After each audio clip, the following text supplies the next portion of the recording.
shall dwell in that city until he stands before the congregation for judgment, till the death of the one who is high priest in those days.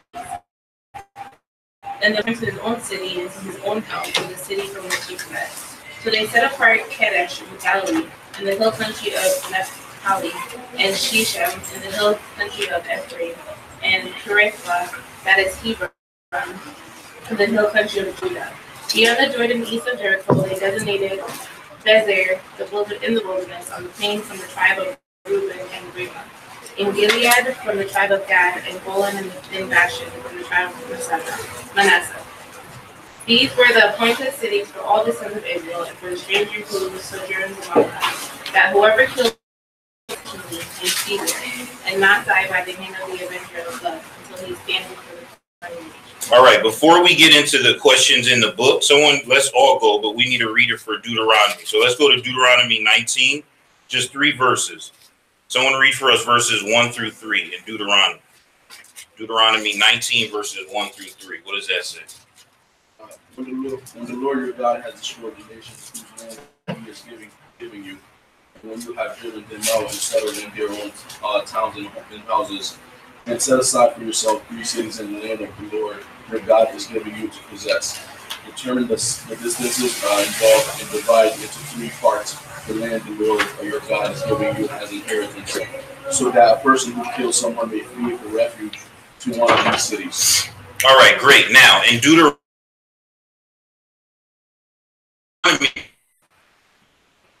Moses, right? And Joshua's the leader, right? Title of the book is a spoiler there, right? So it's important to note that in Deuteronomy, when Moses was the leader and these instructions for a city of refuge was set up, were they in a permanent place or were they still kind of traveling along? The point is, when they got to a permanent place, Joshua is reinstating that they were already instructed to in the place, which is this kind of refuge. So let's go back to Joshua 20, and I'm just going to read verses, and then we'll talk about it. The Lord also speaks to Israel, saying, appoint for yourself cities of refuge, of which I spoke to you through Moses. We just read where that came from. You can also read Numbers 35. That the slayer who kills any person accidentally or unintentionally may flee there, and they shall be your refuge from the avenger of blood. Okay, why was this a big deal, right? Why would you think, forget for a second about intentional or unintentional. Why would there be a need for, if you kill somebody, forget intentional or unintentional, to flee to a place of refuge in this time period of what the Israelites had? Let's talk about their laws. What was a law that the Israelites had in terms of killing? Because if you say, oh, American law, right? We know our American law. So what are some laws that Israel had for killing? Anybody? What's a law that Israel had for killing, regarding killing? Don't kill, right? First 10 commandments. What was the punishment for that? Now, in America, depending on what state you live, in the degree of first-degree murder, second-degree murder, manslaughter that you get convicted of, the punishment is different, right? In Israel's culture and their law, what was the punishment if you broke the law for kill? Death, right? And the concept was what? People still say it today. It's an eye for an eye, right? This concept is whatever you do would be done to you. Right, so this is the concept that was here. So most of the time, in terms of how the punishment was taken out, we call it capital punishment, right? Capital punishment in America's concept is some form of lethal death. Back in the day, it used to be hanging. Then it was electric chair, gas chamber, or lethal injection. In Israel's culture, if the law is don't kill, if the punishment is capital punishment is death, how was that executed, right? Like, what was the method? They weren't hanging, electrocution. Okay, stoning to death. So therefore, regardless of intentional or unintentional, now we should see fully why this refuge is set up. Oh, you could just leave that out there, sister. I'm sorry. In the hallway. Oh, okay, sorry. If maybe Kumana David, can y'all help her, please? So Then we have this concept of this. Now, let's talk about today's concept, right? Because we don't really think about this too much in terms of the Bible, right? Let's say it was something that was not intentional, right? Like today's standpoint, if you live in a state where you can have a weapon in your home and an intruder broke into your home and you killed that intruder, right? Your lawyer, was your defense lawyer, would put forth a case of self-defense, right? Because they would say it's not like you were seeking to kill somebody. That person brought harm and danger to you, your household, your family, right? But we don't really see that too much in the public's perception of the 10 Commandments, right? It just says don't kill, right? Don't kill in terms of what? So now when we have this reinstatement of what God is telling Joshua, he already gave to Moses, is exactly this concept of when something happens and it's not intentional, right? Or it's something that's by mistake or whatever. This eye for an eye thing can't come into play because the basin was not to do those negative things. So in order to set that up, it's going to be hard to go back into the same society because remember, these people live in cultural hubs. Remember, all of the tribes lived here, then this tribe lived there, then this tribe lived there, and there, and was stationed all around, right? So it's very difficult. So usually, even in America, when things like that happen, if you make the news, whether it's for something that you did intentionally or unintentionally in terms of some of these things like killing or crime, 9 times out of 10, the person moves away because the people that they know around them, right, it's just never the same. This is almost the same concept, but instead, God is setting up for not only just the Israelites, but also for strangers to be able to seek refuge in these 6 cities. Okay, what does refuge mean? What does that mean?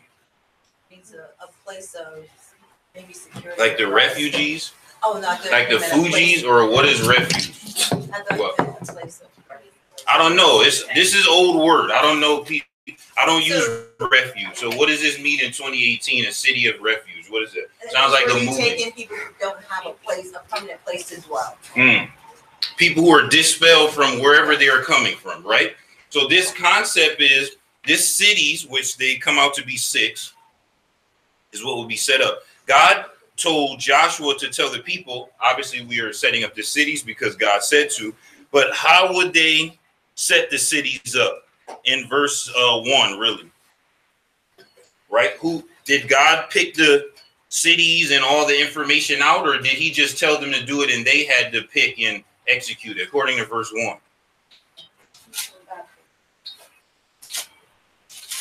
Right, according to verse 1, the Lord spoke to Joshua and said, what? Here, do this, or you guys do it. Verse 1. Only a couple words in verse 1. So chapter 20, verse 1. Nobody? Oh, no. Starts with an A. Speak to the children of Israel, saying, anybody? Yeah. Anyone got a Bible? Oh, a point. So it's a point. Okay, so did he do everything, or did they have to be involved? They had to be involved. God up here, you appoint. Everyone always wants God to do everything for them.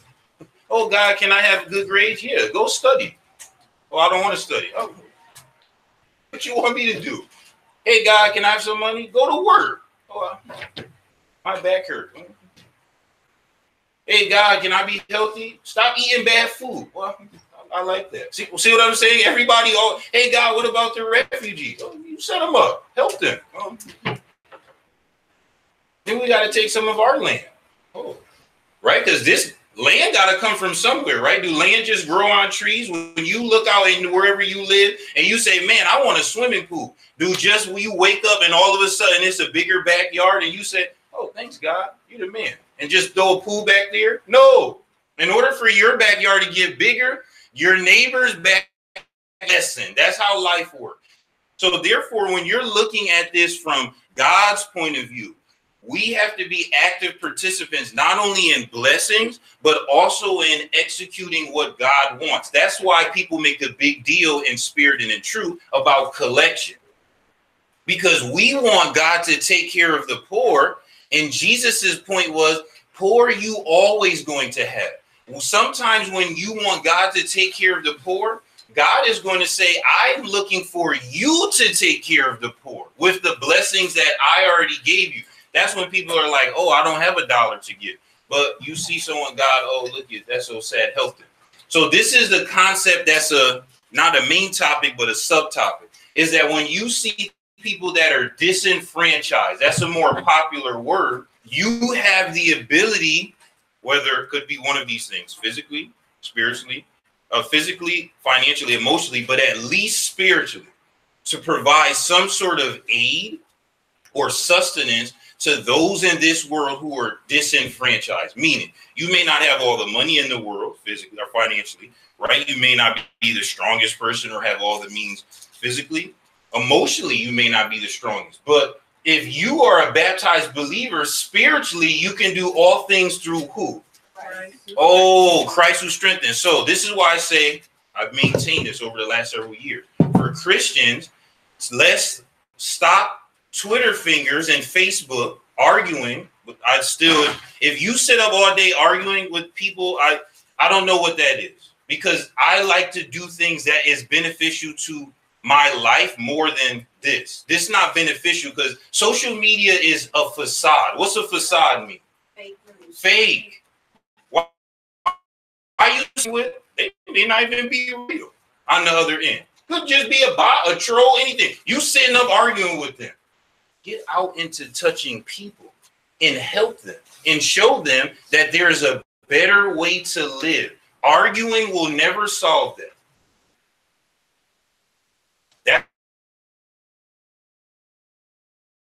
Right? What was Jesus saying? I'm looking for peacemakers. I'm not looking for arguers, because Solomon said when two people arguing from a distance and one is smart and one is a fool, and we looking from down the hall, can we tell a smart person? No, Solomon said both of y'all look like fools down there. Look at them two fools arguing. One of them could be the smartest person in the world, but from us sitting way back here looking down the hallway, we're going to say, look at them two dumb people arguing back there. Because some person has to be the peacemaker, the doer. So when you have family problems, some person has to be the peacemaker, the doer. Arguing is not going to get you nothing. Arguing don't pay no bills. Arguing don't increase love. Arguing don't make you lose no weight. Arguing don't do anything. What is the point of that? So this is some of what we're talking about, because in modern era, I feel like people solve their problems too much with their fingers. Because a lot of times what people texting and typing online about social issues, they dare not say to somebody's face. Right? Because if you felt that way, let's say you feel some way about a certain people, the way they look, why you don't go to a certain city where most people look like that, get out your car and say that out loud. Get you a little microphone and start saying everything you was texting on beat up. Okay, so the way I was raised was, if you can't say something to somebody's face, don't say it, because in school, it will come back around. And then somebody going to say, Ellis, I heard you said, no one ever in my life ever said that, because I don't talk behind people's back, because it's going to come out. That's just how it is. Then in this world, when people confront you with that violence, then people start saying, oh, no fair. They beat me up. I want to press charges. All that stemming from miscommunication. So to avoid miscommunication, look what God is doing. Right? No miscommunication, because if somebody kills somebody unintentionally or they did not mean it, you should let them be in one of these cities. Total was a six cities of refuge, right? Leave those people alone, right? Because what about the guilt that person had on their heart, their mind, their soul, their psyche? It was something that was done unintentionally. All right, let's look at question 7. What are the implications, if any, with respects to human life and the fact that an avenger, not the movie, of blood was permitted to pursue someone who killed a person accidentally? Now, let's go back to how we started about saying what was one of the commandments, thou shalt not kill. What was the punishment for it? Death. How was it executed? For the most part, stoning. So this is saying, what was the general consensus or respect for human life if eye for an eye was their law? That's what this question is asking, right? Put yourself in their culture standpoint, right? It's not so much religious, it's respect for human life, right? What was their respect for human life as a culture if their law for killing was you had to be killed. Meaning if you kill somebody, somebody gonna kill you. That's how it was. And usually the family member of whoever you kill be the first person to pick the stones up and throw it. That was their culture, right? So what does that tell you about their respect for human life based on that?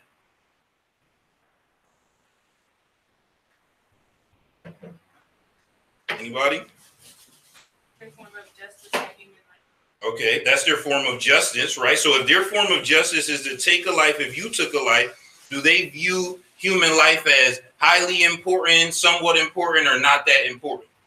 Right? Because if we say, well, I don't know, let's see if they feel highly important, right? Let's look at something else. If somebody say, well, if you steal somebody's pencil off a co-worker's desk, probably not going to get fired. So HR would view that as kind of low, right? If you punch somebody in the face, it's a good chance you're going to get fired on the job. So they will view that act as highly important. So the fact that a life was demanded for a life means that their value for human life was high, right? When you start looking at why people do what they do, especially in this country in terms of cities, first, you have to understand what is the value of whatever you're talking about to the people that you're talking to. What does that mean?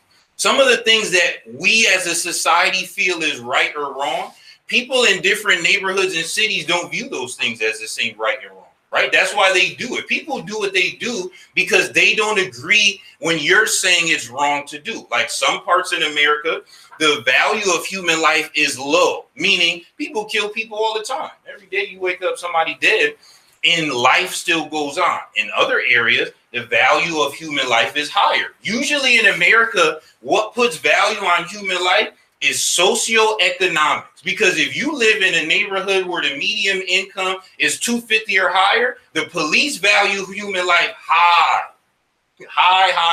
If you don't believe me, go in there dressing sketchy and not be from there and just start walking down the neighborhood streets and tell me how many blocks you get. But if you go to a city or a neighborhood where the median income is $50,000 or less, where the cops at? Because human value is less. Because you feel like 20,000, 30,000. People going to say those people aren't contributing to society at the same level that a 300,000 person is. So therefore, we have to value their life higher. God's point was, in their law, thou shalt not kill. It didn't say, but you can kill poor people. Don't worry about them. Now, when you go through human existence, right, a lot of cultures have put value on human life, right? A lot of people will throw darts at America. But most of y'all who from other countries, you have the same thing. Because some of you are from countries that have caste system.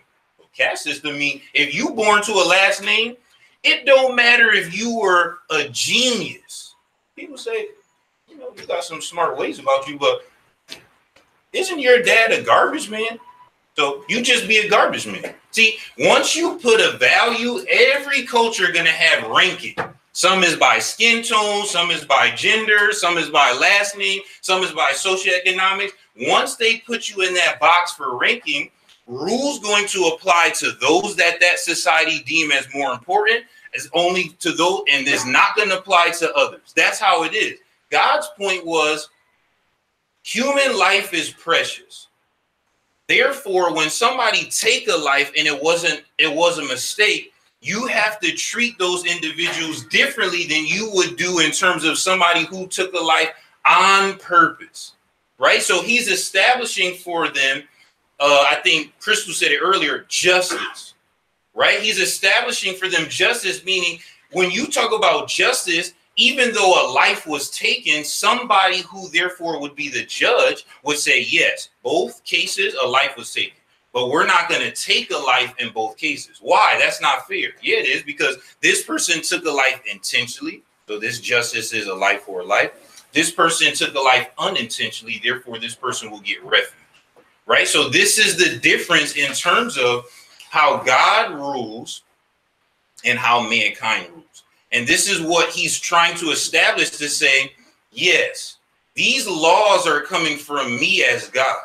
But in terms of carrying out these laws and believing these laws, you all have to buy into this concept, because it can't just be coming from me, because you have to execute these things. Therefore, you have to be involved in setting up refuge for those who wrongfully or did not intentionally kill somebody. Yes.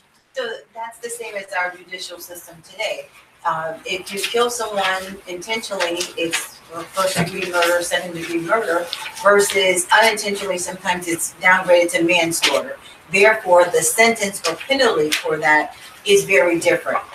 Not the same refuge sentence, but the amount of time that you're going to serve definitely varies. So it's the same concept of that intentional or unintentional murder. Yeah, so this is a big deal, right? Because you see in here that God is establishing his justice so that people can carry out, right? That's the big thing. And see, when you have that, we have to be actively involved in looking at that. All life is precious, right? So killing is very difficult. It don't matter if you defending your home. It don't matter if somebody killed somebody. It doesn't matter if you're a soldier. You can't just shrug your shoulders because a soul is inside that physical body. So God don't take that lightly. But the consequences of your actions, of all sin, the wages of that is death. Of all sin. It don't matter if you stole that pencil off a coworker's desk or you punched a coworker in the face. Therefore, all sin, the wages means the payment. So the wages of a 40-hour work week depends on wherever you work. Some of you make $10 an hour. You could make $30 an hour. The wages of your job title is however much you get paid bi-weekly or weekly. The wages of sin is death. Therefore, someone have to pay for that death. In their culture, it was animals or people, right? And in America's culture, in some states, it's people for certain things, it's money for certain things, or it's time for certain things, meaning you have to pay time, 3 years, 5 years, 20 years, or life. So these things are coming from a structure. But when you look at changes, God's point is, even as you move into the New Testament, right, in the New Covenant, the reason why Jesus' death is such a big deal is because God appeased his sin for everyone and took it upon himself. Now, that don't make any sense, right? That defies human logic. No one would die for something that they didn't do for someone else who don't even appreciate that. So this is why when Jesus comes to the Jews first, this is why that should have resonated much more stronger with his audience, because they already knew the wages of sin was death. That's their culture. So for someone to walk the street and allow you to kill him, knowing in your heart he did nothing wrong, this is why the Roman guy at the end, when Jesus on the cross said, this was the Son of God, because I've been killing people a long time. I've never seen anybody act like this. Usually people begging for their life. So this is the magnitude kind of this. Okay, question number 8. What are the 6 cities? Look at verses 7 through 8. Yep. Okay, right. And where are they located? Just break down these areas. If you look at, we don't have to go into all the names, but in terms of, if I should have put it up, maybe next week I'll put up a map. Just kind of outskirts, basically, is where these places are located. Yeah, this is why we made a big deal about question 4, like these tribes that were giving their land afterwards. This is kind of these cities were on the outskirts. Okay, any questions from chapter 20 before we move on to 21? One interesting thing to me is that, if you did kill someone accidentally, you took refuge in one of these cities until there was a congregational judgment hearing, or until the person it died. So if the person died, you actually were able, I think it was they were able to go back to their hometown. Let's see, you dwell in the city until it stands before the congregation for judgment, and until the death of the one who is the high priest in those days. Then the slayer could return to his place, which I thought was interesting. So you're going to one of these refuge cities until you're judged by the congregation. If the priest dies before the judgment is over, you can actually return back home. Yeah. Which I think is good, but I thought it was an interesting thing. It's not like you're punished for life. Yeah. And see, this concept too about the refuge, that's why I mentioned, like, a lot of times when bad things happen, you make the local news and you have the means. A lot of people move because it just is hard. When you go into the grocery store, people are going to be looking at you funny. If you at the post office, people are going to be looking at you funny. If your kid did a crime, people are going to be looking at you funny. You thinking, well, I didn't do nothing. This is just how human nature is. So a lot of this is protection, right? Because if you know in your heart is eye for an eye, and you see that person walking down the street, you're going to say, intentionally or not, that person took the life of my loved one, best friend, X, Y, and Z, right? You see this happening in American culture and all over the world every day. This set of scripture is nothing to our world as well as to their world.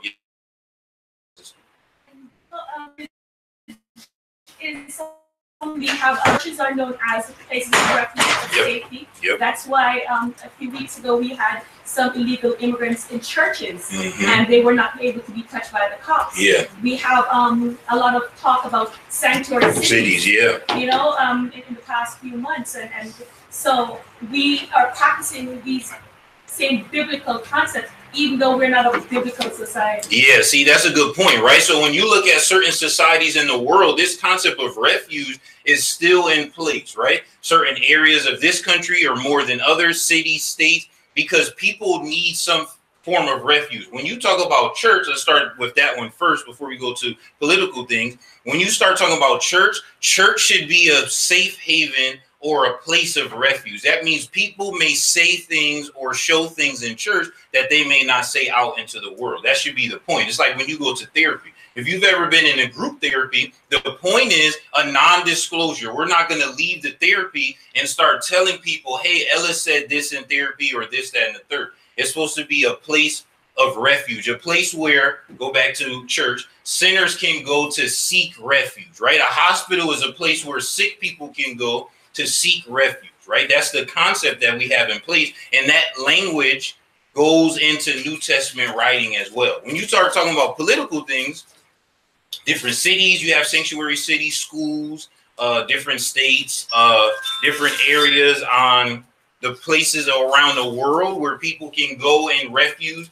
And then usually when those camps, they'll start getting so many people. Think about it in countries where there's a high civil war or a big dictatorship turnover, and now those places start swelling up, then it makes the news, right? UN will get involved. Other countries will start taking those people, right? Because they'll say, well, human life is valuable. Let's take those people, displace them from this camp, and bring them to whichever countries agree to it, and therefore trying to continue the sustenance of human life, right? That's just how things are in modern times. So this isn't a concept that is foreign to how we operate. It's just, this is from a biblical standpoint. But remember, these people, the Israelites, there is no separation between church rules and law, national rules, right? Here, there's a difference between Connecticut rules and Church of Christ Bridgeport rules, right? Some areas, there's a difference. But in the Israelites' culture, there is no difference, right? Always remember that, right? You may say, oh, that's obvious, but not really, right? Because some of us, if you grew up in America or from other countries who don't have a national religion, this is foreign to you. If you come from a country that have a national religion, you say, yes, I understand this fully because all the holidays and everything are based off religious standpoint. So that's where this is coming from. So it's not just a matter of breaking these laws and their mind is against Joshua or whoever's in charge.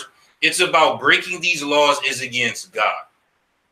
That's why it's a bigger deal, right? Therefore, God decides the punishment, the execution of these laws, how to do these things, X, Y, and Z. So it's a good point to look at, to think about these things in terms of God establishing things and mankind continuing them. Often he don't get the credit that he deserves for it, but we see where a lot of these things stem from.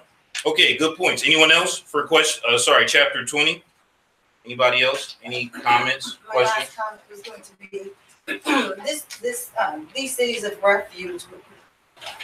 They were not only for the Israelites, but also for the people that dwelt among them, which I think is very important. So it wasn't like God said, and it's kind of like Christianity for us today, the Jews and the Gentiles, right? It wasn't just for the elect or chosen one, but anyone that dwelt among them that may have accidentally killed someone. They were afforded the same privilege, I guess, if you will, because I think it is a privilege not to be stoned to death and to take refuge in these cities. Yeah, right. So your life was spared. Just like, again, think of legal system. If you go and it was self-defense, or you know someone, or you watch the case, and if the jury says not guilty, I would hope you would have a sigh of relief, because the jury could have said, no, you intentionally killed him. And then wherever state you live, it would depend on the punishment of your crime. So this is a big deal that you even have this opportunity for refuge, because a life was taken and therefore your life was spared. And that's the blessing, is because a life is still taken, right? That's why a lot of times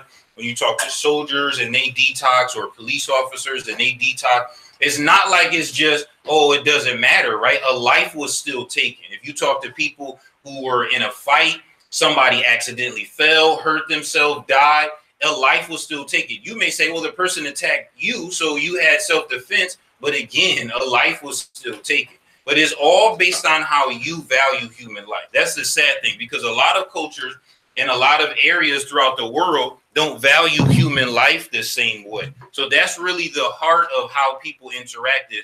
Do you value human life? As Christians, we have to value human life to the utmost, because every life, every soul is an opportunity to either win to Christ, or their sinful actions would lead them to hell. So we should look at things very differently, right?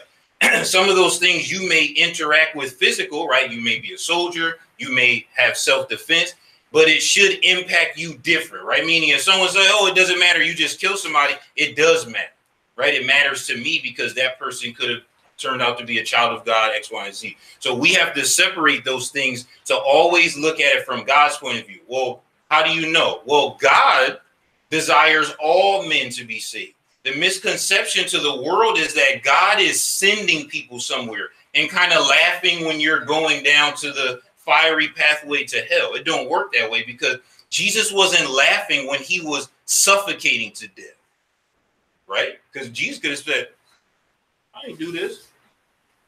But his point was, forgive them. Why? Because they don't know what they're doing. So don't feel like God is laughing. Oh, what kind of God would send somebody? What kind of God? The God that would allow you to spit in his face. Oh, see, you thinking about it from, oh, God is in heaven like a kid with a magnifying glass that they used to do, and the ants walking on the sidewalk and the sun is out and you going like this, and after a while ants start burning and kid laughing. God don't operate like that. God don't desire any person to perish. God don't look out into the world and see people suffering and get a kick out of that and say, too bad for you. Humanity does that. Humanity drive by people in need every day and say, too bad for you. Turn your music up. So don't talk about what God do, because God gives blessings every single day. When the last time we gave someone we didn't know a blessing? God's point is, me and sin cannot coexist. One of the main differences between God and us, God is self-aware. We are not self-aware. Be in bad relationship after bad relationship after bad relationship. You say, man, how come I always get attracted to bozos? Because your standards are low. God say, oh, I don't get attracted to bozos. Because when bozos get around me, we don't coexist. Because I'm self-aware. Remember, Jesus said, I know who I am. You don't know who you are or where you came from or who your father is. And they said, we know who our father is. Our father is Abraham. You're of the devil, Beelzebub. Remember that in John? You say, okay, now you want to call names. God is self-aware. Therefore, he knows he and sin cannot coexist.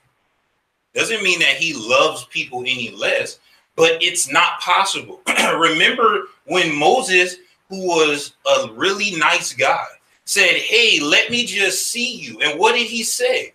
No, sweetheart, you got to just see maybe the bad, because you can't see me and live. Even if I said, okay, and I expose myself to you, you would die, because when Jesus comes on the scene, we understand flesh and blood cannot inherit. So when Paul in Romans says people have a war inside of them, the carnal mind, or if you have NIV, I think it says fleshly, or the spiritual. See, that's the difference. If you are physical or carnally minded, you and God cannot vibe in the same place, because God is spirit and you are fleshly. When you switch your mindset to spiritual mindset, then you and God can have a relationship, because that's spirit to spirit. God is self-aware. God don't drop his standards in heaven to let more people in. We do that. When you have a party, people say free before 12. We drop the standards because we need people to come in. If you say, I'm not dropping the standards, it's $100 to get in here, and hardly anybody would come. God isn't that way. God will, because of Jesus in the flesh, was around sin on this earth because he came here.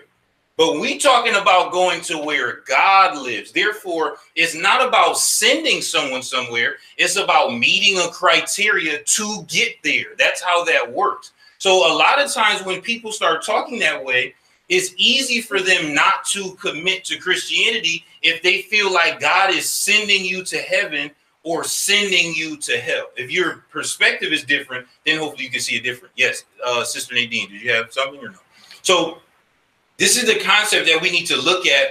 God isn't sending these refugees anywhere, right? He told them, you appoint the cities. You set it up because this is the right thing to do. And just because we stop moving from Deuteronomy and we're in a physical location doesn't mean we should stop what we've been doing since Deuteronomy. Let's reinstate those things more permanently, the things that we had already been practicing in the law. That's what God is saying in this chapter, right? So for us, a takeaway in terms of personal study this week would be, what areas are you being kind or passing blessings to those who are around you, right? You can still bless somebody even if you don't agree with them.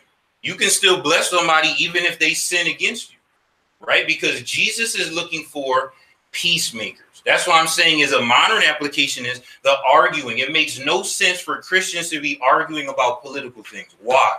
Why are you worked up over votes?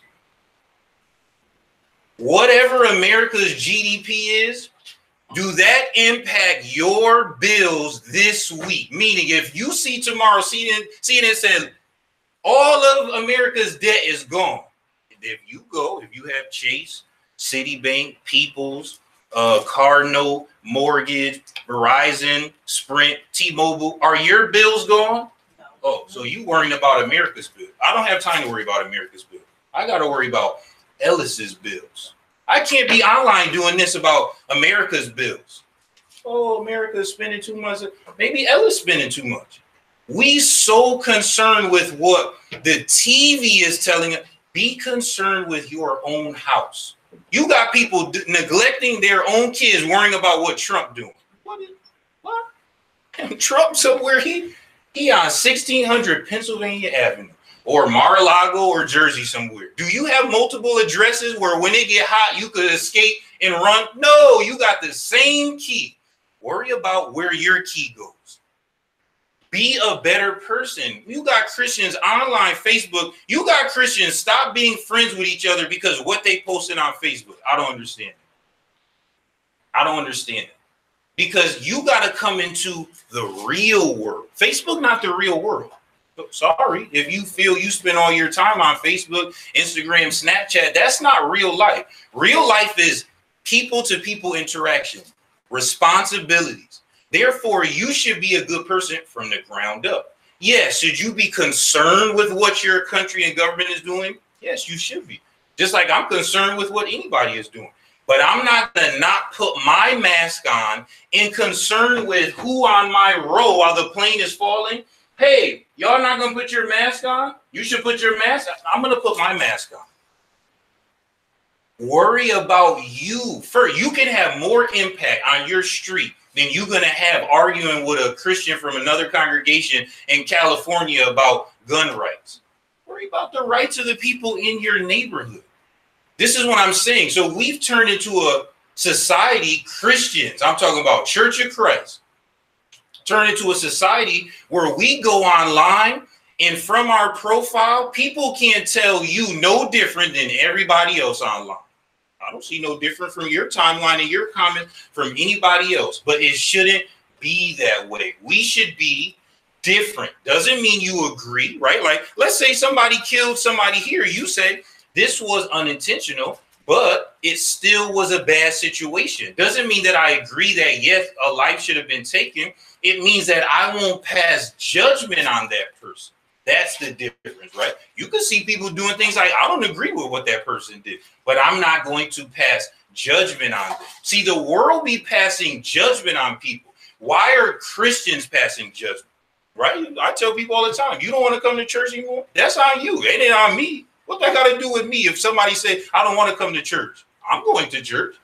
So when I'm taking Lord's Supper, I should feel bad thinking, man, Erica don't want to come no more. You know what I say? Too bad for Erica. She don't want to come here. How that's going to impact my worship? Because God's going to say, now I got to suffer, Ellis, because Erica don't want to come. I say, yeah, God, I can't worship good because Erica don't want to come. God said, well, why I got to suffer because Erica don't want to come? Because I miss Erica now. You know what God going to say? You might as well go be with Erica then. Just like when you got multiple kids, parents who's confused, when you giving out spanking, and others, stop hitting my brother, my sister. What do you normally respond? You trying to get some of this too? They say, oh, nope. So then go over and mind your business then.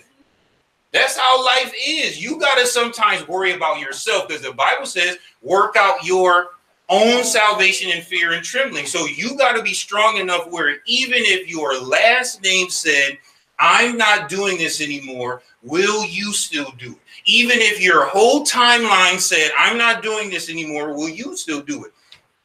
Even if the whole country said, I'm not doing this anymore, will you still do it? That's where we got to get to the point. So take that from being arguing and start analyzing yourself. That's why last week we were talking about, am I actually living like Christ to be a Christian, or am I just holding the title of being a Christian? That's the difference, right? That's where we need to get back. But every aspect of your life that matters, including your social media account. And a lot of older people like to get on younger people about posting things, or you out drinking, or you dressing. Some older Christians, all their timeline is Twitter fingers about political things. Sorry, I don't want to talk about teens who's posting who got their stomach out.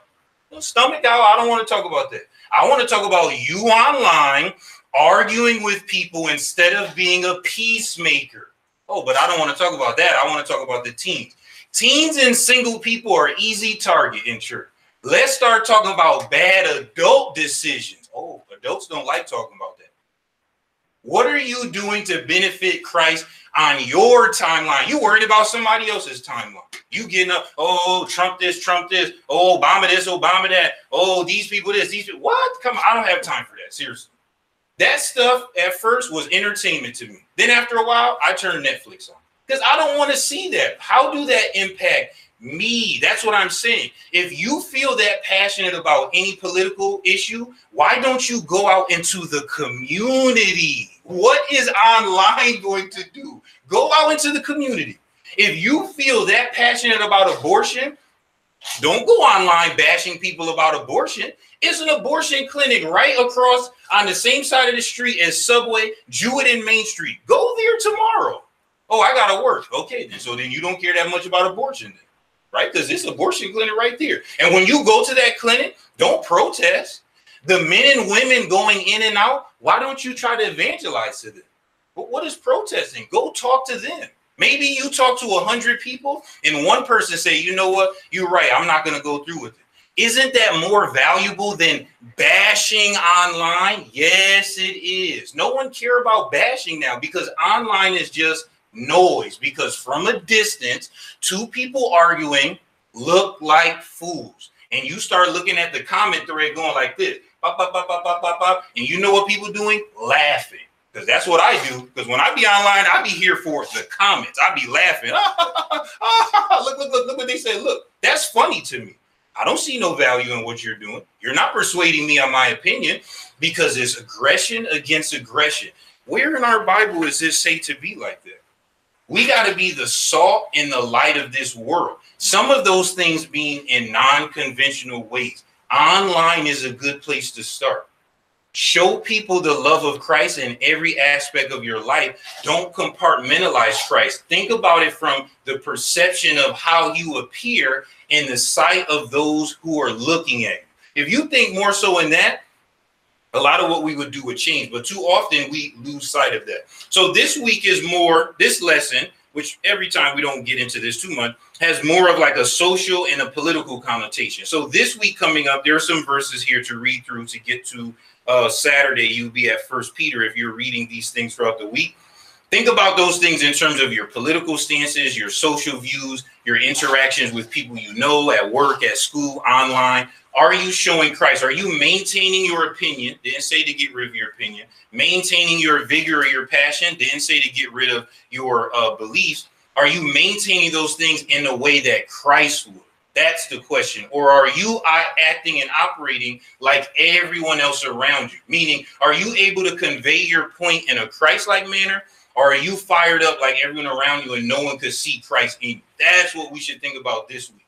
Those social, those political, those socio-economic, those things that we have near and dear in our hearts, because we all come, I don't mean your culture wash away. Now that you're a Christian, are you balancing your views under how Christ would act, or your views above Christ? Meaning, well, Christ is Sunday, maybe Wednesday, but all these other things are this.